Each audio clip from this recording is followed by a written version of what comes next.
అందరికీ క్రీస్తునామమున వందనములు. చాలా జాగ్రత్తగా గమనించండి.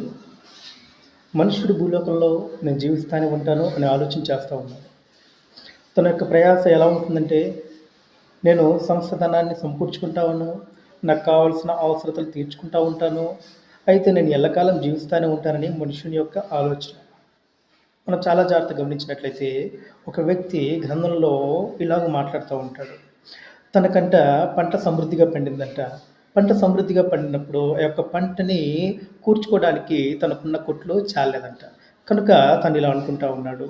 తనకున్న కొట్లన్నిటి కూడా విప్పి, ఆ కొట్లని పెద్దగా కట్టించి, తనకి వచ్చిన లాభమంతటిని కూడా ఆ యొక్క ధాన్యాన్నంతటిని కూడా కొట్లో పోయాలని ఆలోచన చేశాడంట. అయితే తన ప్రాణంతోటి ఇలాగ అనుకుంటా ఉన్నాడు. నా ప్రాణమా తినము, తాగుము, సుఖించుము అని తన ప్రాణం తోడుకుంటా ఉన్నాడంట. అయితే గ్రంథం ఇలాగ తెలియచేస్తా ఉంది. ఈరోజు రాత్రే దేవుడు నీ ప్రాణం అడుగుచున్నాడు. కనుక మనము ఎంత సంపాదించినా, ఏం చేసినా గానీ, ఏది కూడా మనతో పాటు మనము తీసుకొని వెళ్ళలేము. మన ఒంటి మీద ఉన్న దుస్తువులే కానివ్వండి, లేదా ఈ యొక్క ఆత్మ నివసించే మానవదేహమే కానివ్వండి, ఆత్మతో పాటు తీసుకొని వెళ్ళలేమనే విషయాన్ని మనం గమనించాల్సిన అవసరత ఉంది. మన్నైనది వెనుకటి వలె మంటికి చేరును.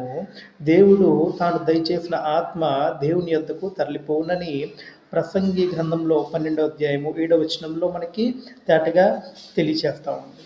కనుక మన్నైనది మరలా మంటికే చేరుతుంది. ఈ మానవ దేహం అనేది మట్టిలో కలిసిపోతుంది. కానీ నీ మానవ దేహంలో నివసించే ఆత్మ మాత్రం దేవుని యొద్దకు చేరాలని దేవుడు కోరుకుంటా ఉన్నాడు. కనుక భూలోకంలో ఏది శాశ్వతమైనది కాదు. నీ మానవ దేహము శాశ్వతమైనది కాదు. నువ్వు కట్టుకున్న ఇల్లు శాశ్వతమైనది కాదు. చాలా జాగ్రత్తగా గమనించండి.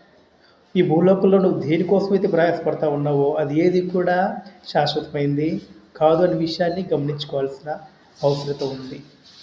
కానీ మనుష్యుడేమో భూలోకంలో ఉన్న వాటి కొరకు మాత్రమే ప్రయాసపడతా ఉన్నాడు.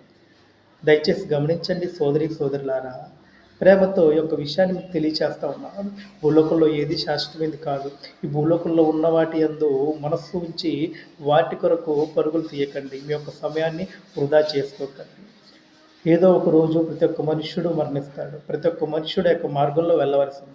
కనుక మరణం జరిగిన అనంతరము తన యొక్క ఆత్మ నెమ్మది పొందు స్థలానికి వెళ్తుందా, లేకపోతే వేదనకరమైన స్థలానికి వెళ్తుందా అనేది భూమి మీద నువ్వు జీవించే నీ జీవిత విధానం మీద ఆధారపడి ఉంటుంది.